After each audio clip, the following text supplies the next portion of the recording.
Welcome back to the True Assassins podcast, your daily dose of addictive true crime stories. And boy, oh boy, do we have a wild one for you today.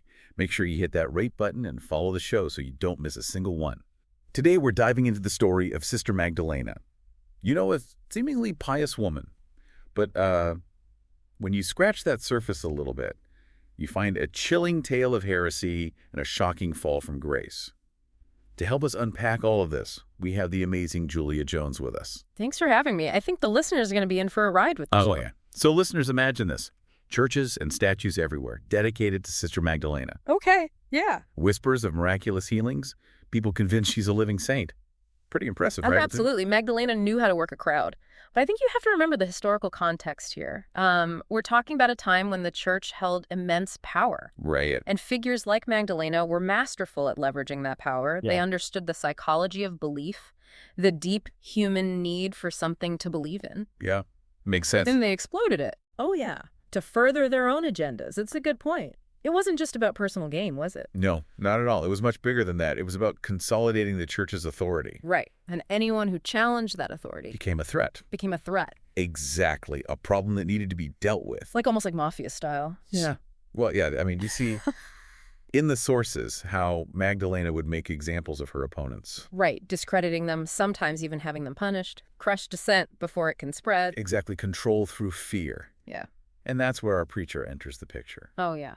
Okay. A humble man preaching love and humility, attracting a following among the poor. Sounds pretty harmless, right? Yeah, on the surface. But to the church, this was a direct challenge. The poor were a demographic they needed to control. Right. They needed those followers. And this preacher's message was undermining their influence. Yeah, they're going to take him out. So Magdalena decides to make an example of him. Very public execution. A pyre in the town square. Oh, wow. Dramatic. You can almost feel the tension, right, listeners? The crackling flames, the terrified crowd. This was meant to be Magdalena's moment of triumph. I bet. That's when things get really interesting. Oh, here we go. This is where it gets good. So picture this. As the flames are about to engulf the preacher, Okay. Yeah. a young man appears out of nowhere What? and walks right into the fire. No way. I mean, Can you imagine witnessing that? It's like something out of a biblical epic. that's insane. So what happens? It stops the execution dead in its tracks. The flames actually die down. Wait. Hold The on. preacher is completely unharmed, and even the guards hesitate. It's like they sense something's wrong, Yeah. Like something's off. something beyond their comprehension. Right. They can feel it. And then this young man, still standing in the embers, declares the preacher innocent Wow. Bold move. and directly challenges Magdalena's authority. The power dynamic shifts right there in the square. Yeah. Everyone's seen this impossible event. This miracle. Everyone's seen it. And the carefully constructed facade of Magdalena's sainthood begins to crumble. Oh. Let's And see. bam!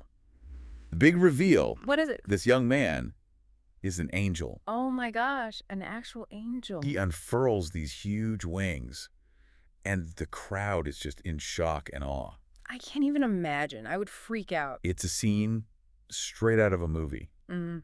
but it's also a powerful symbol, isn't it? So absolutely. It's not about punishment or judgment. It's about exposing the truth. Right, revealing the corruption hidden beneath the veil of piety. Mm. Almost a quiet act of mercy, a way of saying enough is enough. That's it. We're done here. And the aftermath is swift and brutal. Magdalena is stripped of her title, imprisoned, all her miracles debunked as elaborate fakes, Wow. What a fall from grace. her reputation utterly destroyed. It's a cautionary tale Mm. about the dangers of blind faith Mm. and the abuse of power. For sure. Absolutely. But it also shows that truth, even when suppressed, has a way of finding its way out. It always does. Eventually. It always does. Makes you Yeah. think, doesn't it? It really does. How many other figures throughout history have built their power on deception and manipulation? How many saints are waiting to be unmasked? That is the question, isn't it? That's a great question for our listeners to ponder. Let us know your thoughts on social media, and don't forget to rate and follow the True Assassins podcast for more captivating true crime stories. Until next time.